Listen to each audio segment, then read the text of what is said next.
Salam jumpa saudara dan saudari Mandirian yang dikasihi oleh Tuhan, dimanapun Anda berada, di rumah Anda masing-masing, bersama dengan keluarga Anda. Pada hari ini, kita bersama mohon berkat Tuhan, terutama untuk perjalanan hidup kita di hari-hari yang akan datang. Hari ini, kita akan merenungkan bacaan dari Injil Lukas bab 24 ayat 13 sampai dengan 27. Cerita tentang Emmaus, dua murid yang pergi ke Emmaus. Tema yang akan saya angkat pada hari ini yakni kisah tentang Emmaus ini. Dua murid Emmaus yang mengajari kita untuk menata hati bersama dengan Tuhan Yesus. Bapak, Ibu, Saudara dan Saudari Mandirian yang dikasihi oleh Tuhan, sebelum kita melanjutkan permenungan kita, mendengarkan sabda Tuhan, mari izinkan saya untuk memimpin doa terlebih dahulu, memohon Allah Roh Kudus hadir di tengah-tengah kita. Marilah kita siapkan hati kita. Marilah berdoa dalam nama Bapa dan Putra dan Roh Kudus. Amin. Allah Tritunggal Maha Kudus, kami bersyukur kami boleh menikmati hari baru yang Engkau siapkan bagi kami hari ini. Kami juga bersyukur dengan sabda-Mu yang akan kami dengarkan dan kami renungkan. Semoga sabda-Mu selalu kami dapat hidupi, dapat memampukan kami untuk menata hidup kami menjadi pribadi yang lebih baik, pribadi para murid yang selalu berharap, yang selalu setia mewartakan kebangkitan-Mu meskipun mengalami kegelisahan, mengalami tantangan. Kami hari-hari belakangan ini mengalami pandemi COVID-19. Kami mohon berkat-Mu Tuhan, semoga Engkau menghapus, menghilangkan, membantu kami menyelesaikan masalah kami di dunia ini, terutama berkaitan dengan virus corona ini. Jauhkan kami dari segala sakit penyakit, bantulah kami agar kami mampu melayani sesama dimanapun kami berada. Demi Kristus Tuhan dan pengantara kami. Amin. Bapak, Ibu, Saudara-saudari, kita buka kitab suci kita dari Injil Lukas bab 24 ayat 13 sampai dengan 27. Yesus menampakkan diri di jalan ke Emmaus. Pada hari itu juga dua orang dari murid-murid Yesus pergi ke sebuah kampung bernama Emmaus yang terletak kira-kira 7 mil jauhnya dari Yerusalem. Dan mereka bercakap-cakap tentang segala sesuatu yang telah terjadi. Ketika mereka sedang bercakap-cakap dan bertukar pikiran, datanglah Yesus sendiri mendekati mereka, lalu berjalan bersama-sama dengan mereka. Tetapi ada sesuatu yang menghalangi mata mereka, sehingga mereka tidak dapat mengenal Dia. Yesus berkata kepada mereka, "Apakah yang kamu percakapkan sementara kamu berjalan?" Maka berhentilah mereka dengan muka muram. Seorang dari mereka namanya Kleopas menjawabnya, "Adakah engkau satu-satunya orang asing di Yerusalem yang tidak tahu apa yang terjadi di situ pada hari-hari belakangan ini?" Katanya kepada mereka, "Apakah itu?" Jawab mereka, "Apa yang terjadi dengan Yesus orang Nazaret? Dia adalah seorang nabi yang berkuasa dalam pekerjaan dan perkataan di hadapan Allah dan di hadapan seluruh bangsa kami. Tetapi imam-imam kepala dan pemimpin-pemimpin kami telah menyerahkan Dia untuk dihukum mati dan mereka telah menyalibkannya. Padahal kami dahulu mengharapkan bahwa Dialah yang datang untuk membebaskan bangsa Israel. Tetapi sementara itu telah lewat 3 hari sejak semuanya itu terjadi. Tetapi beberapa perempuan dari kalangan kami telah mengejutkan kami.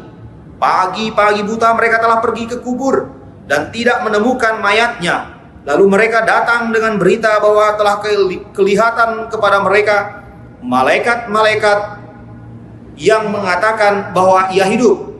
Dan beberapa teman kami telah pergi ke kubur itu dan mendapati bahwa memang benar yang dikatakan perempuan-perempuan itu, tetapi Dia tidak mereka lihat."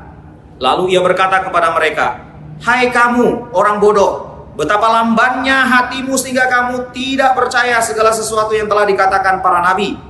Bukankah Mesias harus menderita semuanya itu untuk masuk dalam kemuliaannya?" Lalu Ia menjelaskan kepada mereka apa yang tertulis tentang Dia dalam seluruh kitab suci, mulai dari kitab-kitab Musa dan segala kitab nabi-nabi. Demikianlah Injil Tuhan. Terpujilah Kristus. Bapak, Ibu, Saudara, dan Saudari Mandirian yang dikasihi oleh Tuhan, kita hari ini baru saja disajikan bacaan yang menarik sekali. Emmaus, cerita tentang Emmaus. Pasti Bapak Ibu sudah tahu semua. Sudah pernah baca dari kitab suci ini. Dan mungkin sudah pernah mendengarkan entah Romo, pendeta yang berkhotbah tentang Emmaus ini. Nah, Bapak Ibu, Saudara, dan Saudari, Emmaus mengajak kita untuk merenungkan dalam hidup kita pun seperti kedua murid ini. Kenapa saya katakan hal demikian? Hari ini kita mendengarkan ada dua murid. Dua murid ini pergi dalam kekecewaan mereka. Kenapa saya katakan kekecewaan? Mereka kecewa karena pemimpin mereka. Mereka kecewa karena sang guru mereka yang mereka harapkan tiba-tiba mati dengan mengenaskan. Luar biasa, ini pengalaman yang mungkin pahit sekali. Dan pengalaman ini mungkin kita pernah juga alami dalam hidup kita. Mungkin saat-saat ini juga, kalau kita gambarkan, dua murid ini sama dengan orang yang putus asa, pengen pulang kampung. Karena di Jakarta sudah tidak menentu lagi hidup. Kesulitan ini, kesulitan itu, dan lain sebagainya. Nah, Ibu, Bapak, Saudara-saudari, tapi Tuhan Yesus, kita lihat, inisiatif pertama siapa yang mengadakan percakapan? Tidak lain dan tidak bukan, Yesuslah yang pertama menegur mereka, menyapa mereka dengan perkataan. Yesus mengatakan kepada mereka, apakah yang kamu percakapkan sementara kamu berjalan? Sapaan pertama dari Yesus. Yesus yang memulai dialog, Bapak Ibu, Saudara-saudari. Yesus yang mau mengetuk pintu hati kita. Tapi kadang-kadang kita ini menutup pintu hati kita. Sama dengan para murid hari ini. Para murid mendetail betul menceritakan bagaimana kejadian yang dialami oleh Yesus pada hari ini. Luar biasa. Tidak ada celah mereka menceritakan ini. Tetapi hati mereka tetap tertutup. Pikiran mereka tetap tertutup. Mereka tidak bisa melihat Yesus. Yesus akhirnya menegur mereka. Nah, Bapak, Ibu, Saudara, dan Saudari, jika kita kaitkan dengan situasi kita ketika wabah COVID-19 ini merebak di Indonesia sampai saat ini, mungkin Bapak Ibu, bukan hanya penyakitnya yang membahayakan, tetapi dampak ekonomi, dampak sosialnya luar biasa terasa, Bapak Ibu, Saudara, dan Saudari. Ada pembatasan sosial berskala besar yang diterapkan oleh pemerintah, terutama di DKI Jakarta ini dan daerah-daerah tertentu, yang membuat kita terutama mungkin kesulitan ini dan itu dan sebagainya. Bapak, Ibu, Saudara, dan Saudari, kita yang biasa sekarang diingatkan oleh pemerintah untuk bekerja di rumah, beribadat di rumah, sekolah di rumah, belajar di rumah, ini diminta dari kita untuk pertama-tama menata hati kita. Kenapa Romo katakan menata hati? Bapak, Ibu, Saudara, dan Saudari, inilah yang paling pertama dan utama, seperti para murid. Ditata hatinya oleh Tuhan Yesus. Kita pun ditata hatinya oleh Tuhan Yesus dengan peristiwa ini. Kita kembali ke rumah, bekerja di rumah. Dulu waktu awal-awal peraturan pemerintah untuk menjaga jarak, bekerja di rumah, ibadah di rumah, dan sekolah di rumah atau belajar di rumah, mungkin kita senang. Anak-anak senang, kita senang, pasangan kita senang, dan sebagainya senang. Tapi 2 minggu kemudian, 3 minggu kemudian, 4 minggu kemudian, mulai bosan, mulai emosi tidak menentu, mulai marah-marah, mulai muncul bawelnya, mulai muncul nyinyir-nyinyirnya, mengejek orang, dan lain sebagainya. Ibu, Bapak, Saudara, dan Saudari, inilah fenomena kita. Kadang-kadang peristiwa COVID-19 ini menjadi suatu permenungan bagi kita. Mari kita melihat diri. Sejauh mana kita sudah berkorban. Sejauh mana kita bisa mengevaluasi diri kita. Menata hati kita. Yang mungkin selama ini bawelnya minta ampun, cerewetnya minta ampun. Yang mungkin selama ini kita tidak pernah berdoa bersama pasangan kita, makan bersama. Nah, COVID-19, peristiwa yang kita alami akhir-akhir ini mengajak kita untuk kembali ke rumah. Menata hati kita, menata relasi kita dengan pasangan hidup kita. Ibu, Bapak, Saudara, dan Saudari, memang berat. Kenapa? Berdiam diri di rumah itu adalah satu pengorbanan yang luar biasa. Pengorbanan yang butuh bagaimana kita sendiri berani melaksanakan pengorbanan itu. Kenapa? Manusia ini pada dasarnya senang keluyuran, Bapak Ibu. Keluyuran entah kemana-kemana. Tidak bisa diam, apalagi bangsa Indonesia ini kan. kemana, senangnya jalan-jalan, senangnya pergi ke sana, pergi ke sini. Tetapi dengan peristiwa ini kita diminta kembali. Sama dengan para murid. Kalau kita baca secara keseluruhan teks Injil Lukas ini, para murid pun diminta kembalilah ke Yerusalem, ke teman-temanmu, ke dalam rumah itu. Kenapa? Wartakan. Disitulah kita mulai pertama misi kita. Kita kembali mewartakan sukacita. Kembalilah ke keluargamu. Inilah yang diminta oleh Tuhan. Inilah peristiwa, inilah yang mau kita renungkan bersama. Nah, Bapak Ibu Saudara dan Saudari, model seperti ini, model permenungan seperti ini mengajak kita untuk kembali mengevaluasi diri. Sejauh ini kita sudah berkorban belum? Untuk pasangan kita, untuk anak-anak kita, untuk keluarga kita. Pengorbanan bagaimana caranya? Bapak Ibu Saudara dan Saudari, berkorban itu pertama seperti yang saya katakan, tidak keluar rumah, berdiam di rumah. Yang berikutnya, berkorban untuk mengevaluasi diri, menata hati kita, menata pikiran kita, menata segala sesuatu yang mungkin belum beres selama ini. Entah itu dengan pasangan, entah itu dengan teman sekantor dan lain sebagainya. Itulah satu pengorbanan yang luar biasa. Mengevaluasi diri. Ini baik bukan untuk diri kita sendiri, tetapi baik juga untuk orang-orang yang ada di sekitar kita. Biar mereka mendapatkan berkat bahwa ada manfaatnya kita tinggal di rumah, ada manfaatnya kita bekerja di rumah, ada manfaatnya kita ibadah di rumah. Biar Tuhan itu menyapa kembali kita secara pribadi. Apalagi Bapak Ibu Saudara dan Saudari, kita masih dalam suasana Paskah. Dari tempat ini saya mengucapkan selamat Paskah pada Bapak Ibu semuanya, terutama keluarga besar Mandirian di seluruh Indonesia.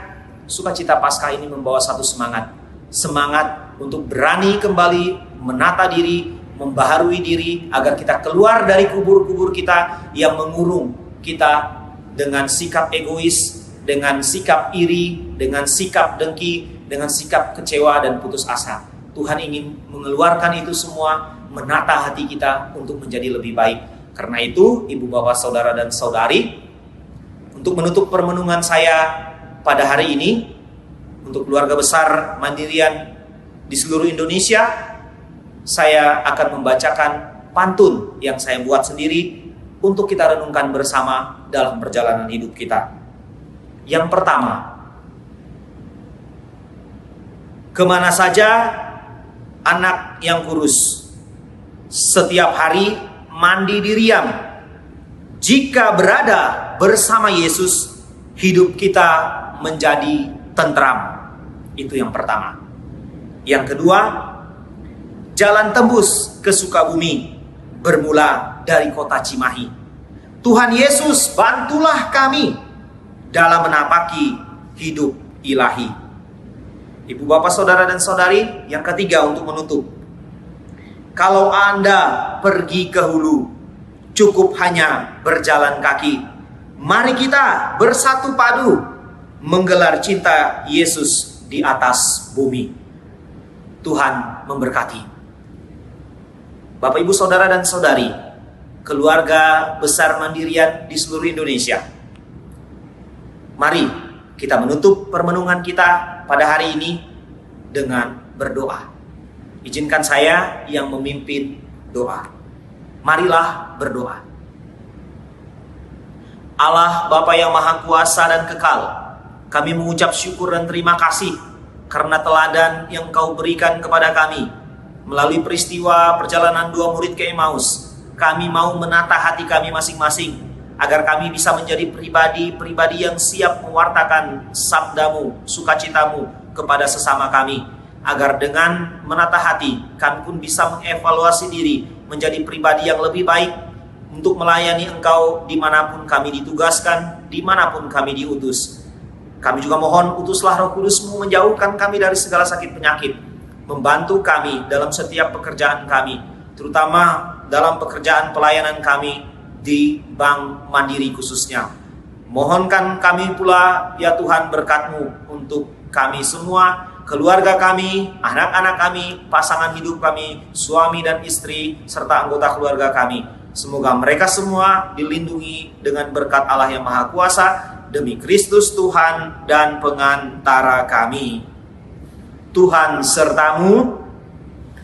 Semoga dengan penumpangan tanganku ini, Bapak Ibu Saudara dan Saudari keluarga besar Mandirian di seluruh Indonesia dibimbing, dilindungi, dan diberkati Allah yang Maha Kuasa, Bapa dan Putra dan Roh Kudus. Amin.